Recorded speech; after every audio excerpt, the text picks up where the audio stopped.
Have you ever suddenly stopped and thought, why don't I have many friends? Or maybe something heavier.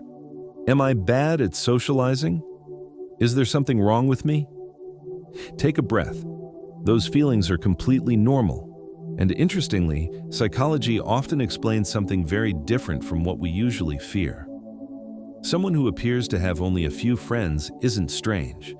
It doesn't mean they're lacking something, and it doesn't mean they're antisocial. Often they're simply wired differently, not in a bad way, but in a unique one. Social situations that feel light and enjoyable to many people can feel draining, exhausting, or sometimes not even that important to them. And when someone lives with a very small social circle, or almost none at all, there are usually real psychological reasons behind it. In this video, we'll explore 5 psychological reasons why some people are more comfortable having only a few friends, and chances are you might be one of them. 1. They have higher standards for relationships.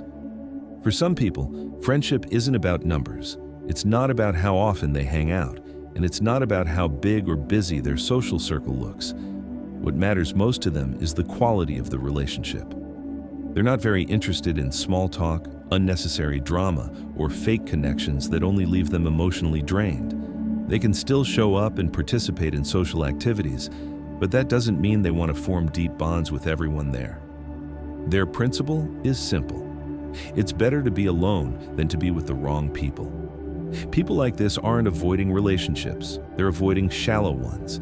They're waiting for someone who can truly understand the depth of their thoughts and emotions, not just someone who happens to be around. That's why they often seem to be alone longer than others, not because they can't make friends, but because they refuse to force themselves to fit in just to look like they have friends.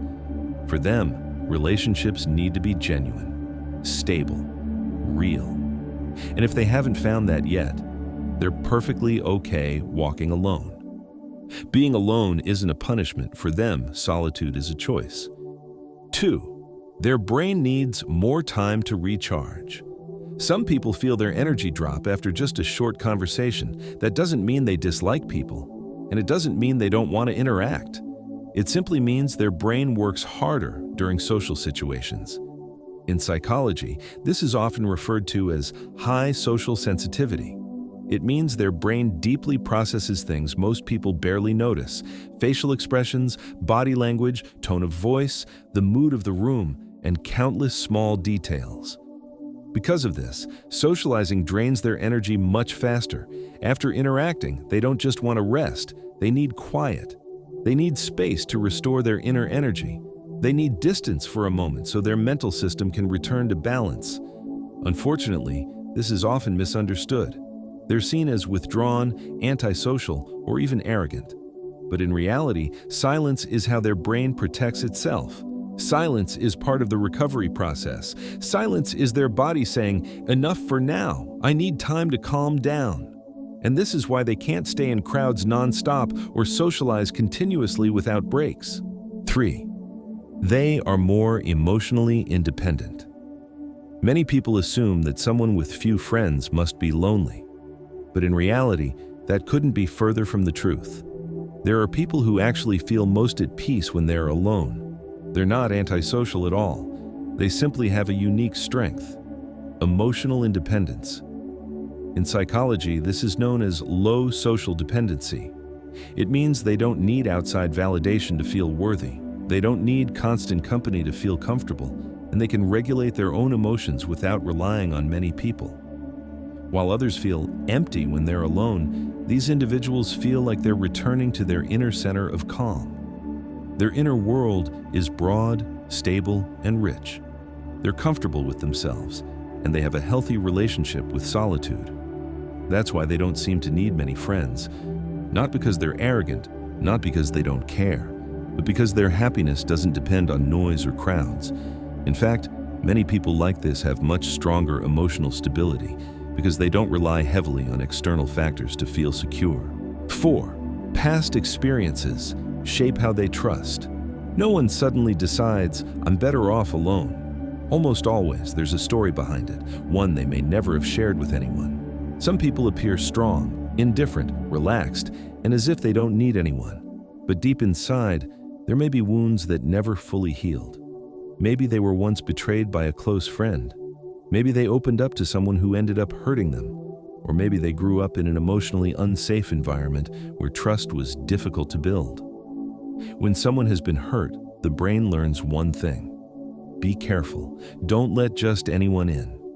That's not weakness, it's a protection mechanism. The brain becomes more selective, more cautious, more deliberate about who is safe and who isn't. This doesn't mean they can't make friends. And it doesn't mean they're rejecting lifelong relationships. They're simply very careful about who they give access to their inner world. For them, opening up isn't a small thing. It's a major decision, because every person they allow in has the potential to disrupt the peace they work so hard to rebuild. That's why they seem guarded. That's why they can appear hard to approach.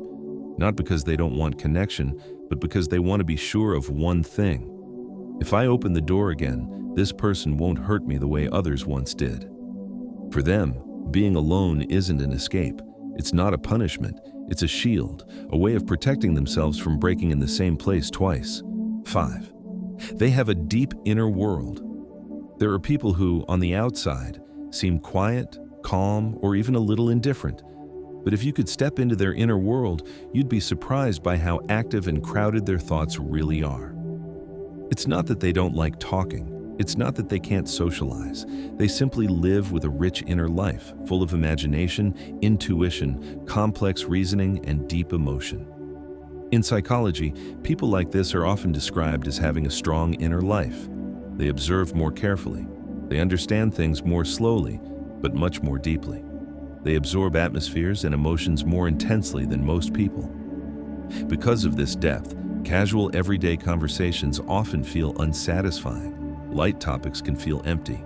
Shallow conversations can feel boring. Not because they're picky, but because to truly be present, they need conversations that have meaning. That's why they're often quiet. That's why they prefer listening over speaking. Silence isn't a sign that they're lonely. Silence is a safe space where their thoughts can move freely without interruption. And the inner world of people like this is often vast, full of color, nuance, and emotions they may never put into words. They may seem ordinary on the outside, but inside, they carry a small universe that only they truly understand. This is one of the reasons they don't have many friends, because not everyone can enter a depth that is this quiet and this honest. If today you feel like you don't have many friends, or maybe only one or two you truly trust, remember this clearly. It's not a sign that something is wrong with you. It's not a sign that you're lacking, and it's not a sign that you're abnormal. In fact, many people like you tend to think more sensitively, more consciously, and more deeply than most. They hold higher standards for relationships, and that's not a bad thing. Being alone doesn't always mean you're wounded. Sometimes it's part of healing. Sometimes it's a phase of self-discovery. Sometimes it's the pause you need before opening your heart again to the right person. In many stories, those with the most mature souls, the calmest hearts, and the strongest minds often walk alone, at least for a while. So if you feel different, it's not a curse. It's a sign that shallow connections aren't meant for you. You are waiting, and you deserve to wait, for relationships that are truly genuine. And when the right person finally comes into your life, you'll realize this: all the time you spent alone was never wasted.